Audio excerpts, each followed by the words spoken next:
當然啲男人就如果我發明咗一個儀器咧，或者藥咧，我開始我就高潮啦，永遠都高潮咁樣。人係想咁，你明唔明？人就係想咁。但係呢個就唔尊重天主個秩序。人係希望即係做咗腦咧，植入一個咁嘅個 chips 咧，一撳佢，哇！即刻我有身體pleasure 咁就最好啦。人希望呢樣嘢，但係唔係咁樣啊，有佢個規律啊。嗱，所以咧阻人係咩咧？就係話我哋夫婦一齊行埋啦，可以舉行禮儀咯喎嚇。但係咧行下咁上下，跟住就話天主有啲嘢你唔好搞，你唔好俾生命我哋啊，唔好搞啊，我唔要生命。佢話好似咩？好似個神父開彌撒咁樣啊，開彌撒。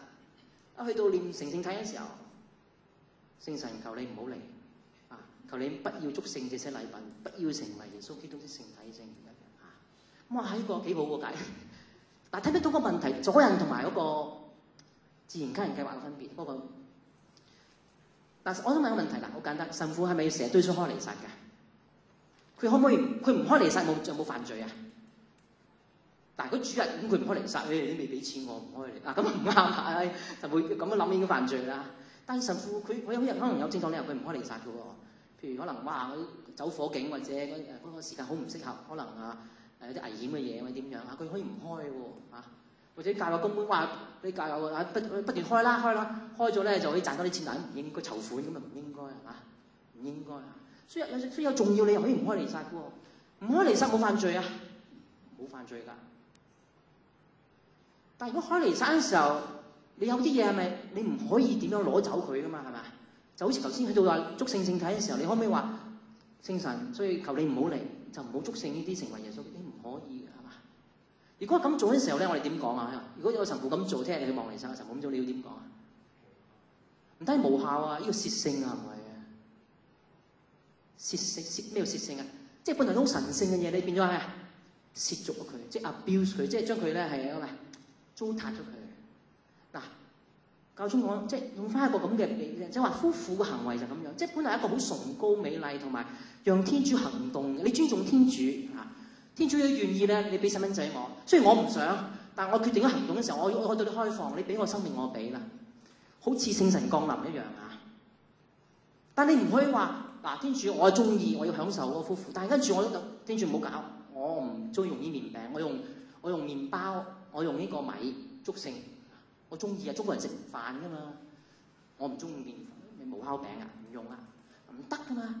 佢咁做嘅時候褻聖㗎咯，知唔知所以阻人點解咁個嚴重性就喺度？佢一個本來一個好神聖嘅行為，變成一個乜嘢褻聖嘅行為？有個教宗咁嘅理解問題就係我哋其實呢啲唔係新嘢，喺我哋嘅信仰傳統有，不過教宗咧透過個反省，幫佢認識嗰個。呢個行為咧，即係其實好簡單，就係呢個夫婦行為，唔係純粹物理嘅行為，唔係純粹一個即係動物我有需要咪做咯。more than that，多過一啲嘢嘅，特別為我信友更加明白，佢係一個敬禮天主嘅行為。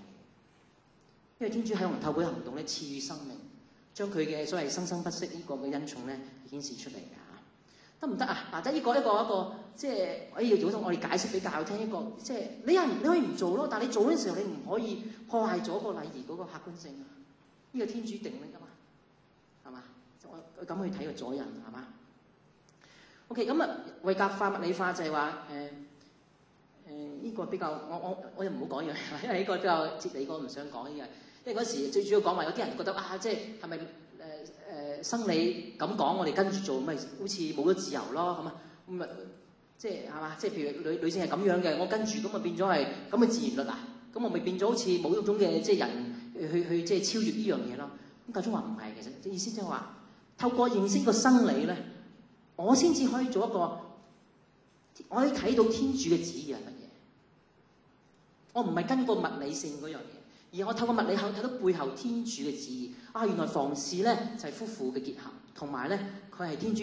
如果天主願意嘅話，天主係俾生命人係透過理智睇到，呢個就係嗰個位格化，即係呢樣嘢我睇到天主嘅旨意，我回應佢嗰個位格化意思咁解。所以唔係一啲外在規律，我咁純粹有啲物理性我跟住，而係佢變成我嘅，我選擇用我自由嘅選擇服從天主，還是唔跟從天主個意思咁解。一個唔再講，因為嗰咧好呢個比較複雜啲真係大約咁。我想講最尾一度夫婦靈修教宗明白㗎。喂，頭先我講完啲嘢之後，可能你覺得道理都有，但係始終有困難嘅嚇，知道嚇。咁所以教宗話係啊，理性知道咧，知道唔代表你做噶嘛，做到噶嘛。所以我講話夫婦靈修好緊要，同埋即係好迫切添。我哋咧而家現代嘅即係教夫婦，你要建立一個夫婦靈修，特別建立3件事。因為如果冇呢3件事咧，節育係冇啊，基本上係你好難。第一就係你祈禱，你有冇祈禱？就好似頭先嗰個多比亞嘅時候，哇！一個面對生與死喎，惡魔嚟捉你，有冇祈禱？當我哋咧有祈禱嘅時候，天主就有力量，有力量。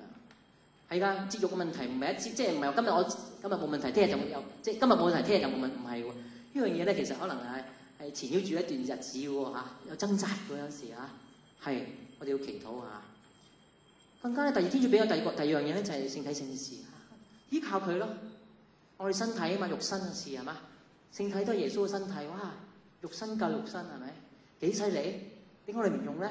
咁所以聖體聖事係絕對為夫婦嘅嗰個生活啊，特別喺房事方面好緊要，更加需要力量嘅傳揚。第三跌倒唔緊要，唔係跌倒冇乜所謂，唔係跌倒翻起身咯，去翻透過修和聖事多力啦，咁所以點解係㗎？所以本有講過。如果教友咧遇到問題，譬如嗰神教友同你辦個解，佢呢個成日都係有問題啦。但係睇到佢有心係想改嘅，不過有困難，你赦唔赦罪？赦，一定要赦，唔可以唔赦掉。你唔赦唔啱。即係如果佢動機係佢想努力緊嘅，你幫佢一步步可能佢以前好密嘅，而家少啲，慢慢去。你要赦佢添。所以教會個慈悲喺度，睇到教會好明白嘅，明唔明？呢個就係個牧民啊，就唔係話你聽到有啲牧民就係話，節育冇問題嘅，你咪做咯。你覺得冇問題冇問題。呢個唔係幫佢，你睇到個分別啊？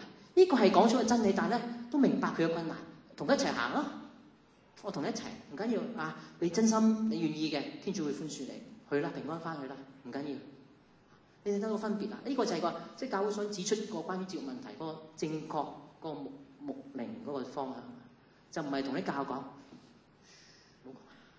或者咧講另外啲俾佢聽，冇乜所謂啦，你自己諗掂佢啦。教宗都唔結婚嘅，佢邊識呢啲嘢？你自己決定啦。嗱，呢啲唔係，呢啲已經唔係應該我哋即係牧民措施。真正嘅自由，真理先至自由。耶穌講要認識真理，真理先至自由。我哋唔好用謊言咧去所謂幫教友，幫唔到佢害咗佢。OK， 咁呢個咧教宗講好緊要夫婦靈修好啦，咁咧我就揾到兩段，即係呢個已經唔係分得神學，但係即係想講個問題係重要性。其實教會應該40年新神學都出埋啦，咁有唔同嘅文件。咁其實關於阻孕問題好清晰嘅，可以話普遍訓導係一個屬於不能錯咁教宗佢喺83年講過句説話，佢話咧阻孕已經會被判定即係已經可以話係清楚理解係一個不合法，同埋咧好緊要永不即係好有信心教宗好清晰永不會唔會因為理由而被即係可以冇所謂嘅，即係話可以接納嘅嘢佢邊個相反呢個立場咧？如果係相反呢個立場咁樣話咧，即係話關於人嘅生命去翻生命嗰個大呢個咁重要、咁嚴、咁神聖嘅一個課題咧，就話咧有啲情況之下咧，我唔使當天主係天主，即係我做花 fit 天主你識咩？我先知道自己需要。生命最尾咧，我哋可以求，我哋可以用自然法，但係冇100%嘅喎。你發覺冇喎，就算所謂失敗咗，我哋咩所謂失敗？哎呀，天主又俾我，用咗明明用啲咗2%中嘅，下次買埋6合彩啦點樣？我哋睇到天主最尾係佢話事。雖然我有自己計，天主我有計劃，我哋安排但最尾都要保留俾天主，等於安樂死一樣。我哋唔可以，喂，聽日都死㗎啦！天主話佢如果仲唔唞氣嘅話，我唔可以俾打靶，即係整死佢，唔係好緊要。天主喺生命方面咧，天主唔容許人係俾係有即係最尾喎。第三啦就係咧呢個就係教宗成日講保二世。其實喺梵二，其實喺呢個咧，我好有理由相信係佢影響嗰陣時嗰啲主教寫落去。因為佢嗰時係一個專家嚟㗎，幫手去即係俾意見。咁呢個係佢成日出現嘅思想即係人咧點樣完成自己咧？我成日心理學家成日話點樣去實現自己咧揾到自己滿全咧，係嘛？每人都想啊，發揮自己啊嘛。咁我哋信仰嘅答案有一個標準答案，即係可以話答案就係話，人要如果完成自己咧，我哋要識得點交付 ，self-giving， 付出自己，犧牲自己，為人哋嚇，為人哋犧牲嚇。啊，呢個好重要嘅嚇，呢個觀念嚇，好有關係㗎。嗱，呢啲佢唔係講直接講避孕，但係呢啲嚇，我想成個咁樣就係信仰嘅一啲元素咧，去理解呢個問題。嗱，即係我想拆開少少就，即係避孕咧，我哋唔一時都教，唔好淨係問得唔得嘅問題，呢啲好法律嚇，好法律性啊。即係如果好似問耶穌啊，好似以前啲人可唔可以離婚，而家嚟問耶穌可唔可以避孕，耶穌會咁答翻就係要點答啊？在起初會點樣？一陣呢個就係教宗嗰個答案。即係我哋睇闊啲，我講俾你聽原因嚇。你知唔知你自己邊個？你同天主關係係點樣啊？你信緊啲乜嘢啊？嗱，呢扎嘢咧就同我哋答呢個問題。可唔可以避孕咧？可唔可以用人工智能？可唔可以用避孕套？呢個咁具體問題好有關係。嗱，我呢啲重要嘅思想嚇。但夫婦嗱喺現代個憲章度講到咧，夫婦咧係乜嘢啊？夫婦唔結婚唔係就咁好似話就係種風俗文化樣嘢喎，而咧佢係被召叫分享天主作為造物主佢呢份嘅創造嘅能力，係傳遞呢個生命啊！創世紀第一章啊，呢個好清楚嚇。即係佢有個使命㗎，啊！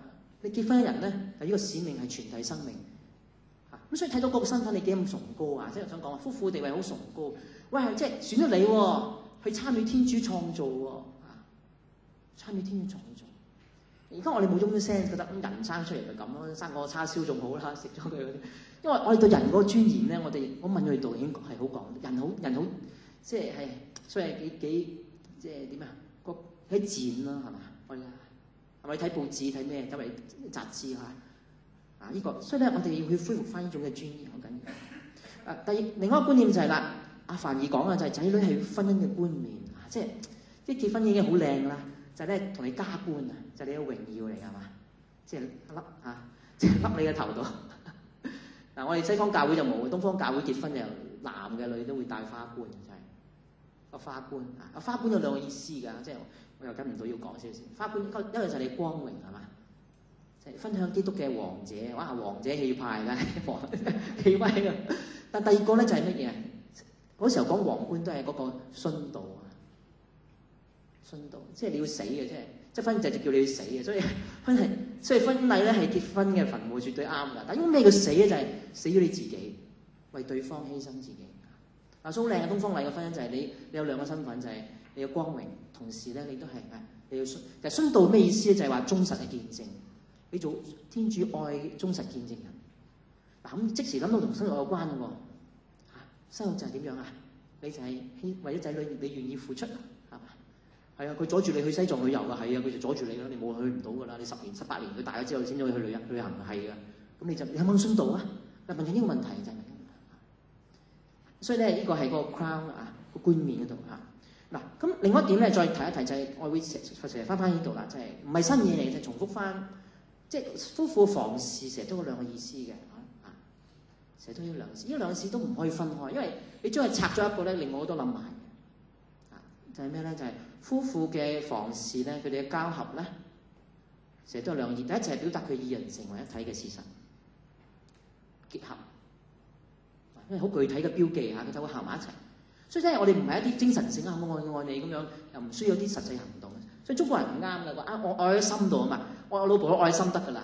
我嗰個女朋友咧愛好多㗎，女朋友至於老婆咧就唔係我心就得啦，心啊就你都係，哎呀唔好話俾佢聽啊，佢會驕傲嘅，愛心照。你愛佢有行動㗎，同埋整個人嚇。咁所以咧行房係一個好具體嘅標記，表達呢個嘅結合。因再探討嘅幾個。